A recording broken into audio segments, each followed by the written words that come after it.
আমরা কিন্তু এখনো দেখছি যে কর্মঘণ্টা কমানোর কথা বলা হচ্ছে। কর্মজীবী মহিলাদের কর্মঘণ্টা 3 ঘন্টা কমিয়ে 5 ঘন্টা করা হবে। রাজনৈতিক দলের এজেন্ডা হিসেবে কর্মঘণ্টা কমানোর কথা বলা হচ্ছে। নারী কি চেয়েছে যে আমার কর্মঘণ্টা কমুক? আরে যাই বলছি, বাংলাদেশের বঙ্গোপসাগরে জোয়ার শুরু হয়ে গেছে, চতুর্দিকে সমালোচনার ঝড়। হায় হায়, কি বললো জামাতের আমির সাহেব, এখন তো আর মহিলারা কোনো কাজই পাবে না। 5 ঘন্টা দিয়ে 8 ঘন্টার বেতন দিয়ে আমার তো পোষাবে না, আমার দরকার নাই মহিলা কর্মজীবী, কারণ মালিক টাকা খাবে কেন? আরেক দল বলতেছে যাও মহিলারা একটু রুজি রোজগার করতো, রাস্তাটা দিলেন আপনি বন্ধ করে। কোথাও কি তারা এই দাবি করেছে? করেনি। নারীরা চেয়েছে যে তার সেই কর্মক্ষেত্রে স্বাধীনভাবে থাকুক এবং তার সমস্যাগুলো বিবেচনায় নেওয়া হোক। ভাই, একদিনে সব কথা বলা যায় না, বিবেচনা না করে চিন্তা না করে এই কথা বলি নাই। যে আপনি বলেছেন মহিলাদের কর্মঘণ্টা কমিয়ে দেবেন, এটা কি বৈষম্য না? আমরা করব 8 ঘন্টা, তারা করবে 5 ঘন্টা। আমি বললাম অবশ্যই বৈষম্য। আসেন দেখি আর কোনো বৈষম্য আছে কিনা। পুরুষরা বাম দিকে বসেছে, মহিলারা ডান দিকে বসেছে। পুরুষদেরকে বললাম, বোনরা আপনারা শুনবেন না এই প্রশ্ন, যে আগামী 1 বছরের ভিতরে পেটে বাচ্চা নিবেন এবং 2-1 পুরুষ থাকলে হাত তুলে। কেউ তো আর হাত তুলে না, সবাই হাসে আর নিচের দিকে মাথা দেয়, বুঝছে যে আমি কেন প্রশ্ন করছি। আমি বললাম এটা পারবেন না? কয় না না, এটা পারবো কিভাবে? আমি বললাম আচ্ছা ঠিক আছে, বাচ্চা নিতে পারলেন না, আপনার স্ত্রী যে বাচ্চাটা জন্ম দিবেন ওকে একটু বুকের দুধ খাওয়াবেন 2 বছর, যারা তারা একটু হাত তুলেন, নিজের বুকের দুধ। এখন দেখি আবার কেউ হাত তুলেন। আমি বললাম এটা কি বৈষম্য না? একজন পেটে গর্ভধারণ করলো, এরপরে বুকের দুধ দিয়ে বাচ্চাকে বড় করলো, আপনি কিছুই করলেন না, এটা কি বৈষম্য না? তো সে সব কিছু করবে, আবার প্রফেশনাল লাইফে এসে আপনার মতো 8 ঘন্টা কাজ তাকে করতে হবে, এইটাই বৈষম্য। কর্মঘণ্টা কমিয়ে আসলে নারীর ক্ষমতায়ন আসলে কিভাবে সংজ্ঞায়িত করতে চান সেই রাজনৈতিক দলগুলো, সেটি আমার কাছে প্রশ্নের উদ্রেক করে। এখন বলবেন যে শিল্প মালিক বাঁচবে কেমনে, সরকারের কাজ হবে কেমনে? অবশ্যই হবে। যে জাতি তার মাকে সম্মান করে, আল্লাহ সেই জাতিকে সম্মানিত করেন। চুরি করে সমাজ থেকে পকেট কেটে লুণ্ঠন করে যেই টাকা নিয়ে যায়, সেই টাকা যদি ফেরত আসে, সেই টাকা যদি সদ্ব্যবহার করা যায়, মায়েকে রানীর মর্যাদায় প্রতিষ্ঠিত করা হবে ইনশাআল্লাহ। কার গায়ে জ্বললো আর কার গায়ে জ্বললো না এটা দেখার সময় আমাদের নেই। মারা 5 ঘন্টা কাজ করে 8 ঘন্টার বেতন পাবেন ইনশাআল্লাহ। তবে সেই 3 ঘন্টার বেতন শিল্প মালিকদেরকে দিতে হবে না, এটা দিতে বাধ্য থাকবে সরকার। একটা সমাজের ভিত্তি হচ্ছে পরিবার। পরিবার যে সমাজের সুন্দর, সেই সমাজ সুন্দর হয়। পরিবার যেখানে এলোমেলো, সেই সমাজ ধ্বংস হয়ে যায়। আমরা আজকে ধ্বংসের মধ্যে পড়ে গেছি, এই সমাজকে ধ্বংসের হাত থেকে উদ্ধার করতে হবে ইনশাআল্লাহ। আরো একটি বিষয় আপনাদের দেখাই, সেটা হচ্ছে আমরা বড় দল হিসেবে যাদের এই মুহূর্তে কথা বলতে দেখছি, সেই বড় দলের কিন্তু এই রাজনীতিতে নারী ক্ষমতায়নের কথা তারা বহুদিন ধরে বলে এসছে। আমরা এক দলের পক্ষ থেকে শুনেছি, এখন আবার নতুন করে আরেক দল নারী ক্ষমতায়ন নিয়ে কথা বলতে চাচ্ছে। বিভিন্নভাবে তারা বলছে তারা নারীর প্রতি আসলে রাজনীতিতে নারীরা আসুক, তারা চান।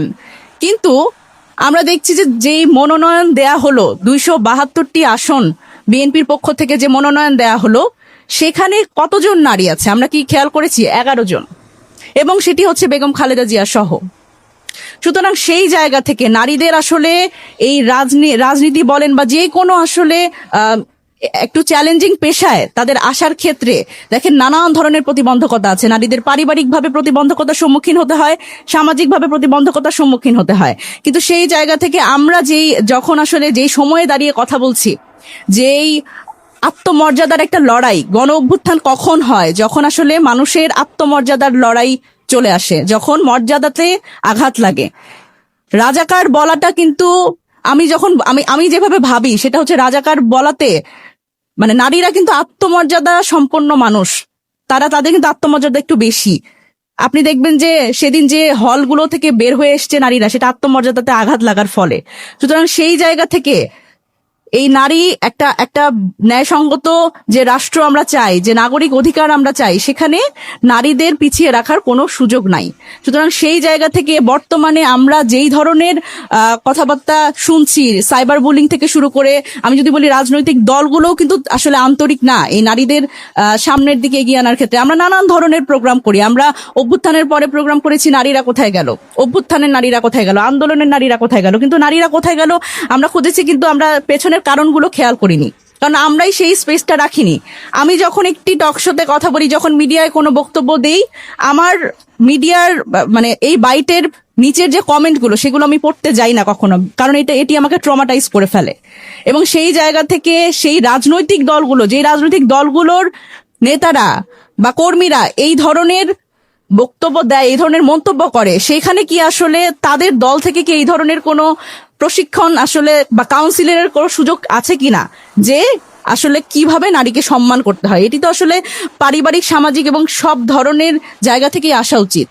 সুতরাং আমি মনে করি যে যেই দল, রাজনৈতিক দলগুলো তারা নিজেরাই আসলে নারীদের গুরুত্ব কম দেন, তারা তাদের নেতাকর্মীরা আসলে অন্য দলের নারীদের গুরুত্ব দেবে বা সম্মান দেবে, এটি আমি মনে করি না।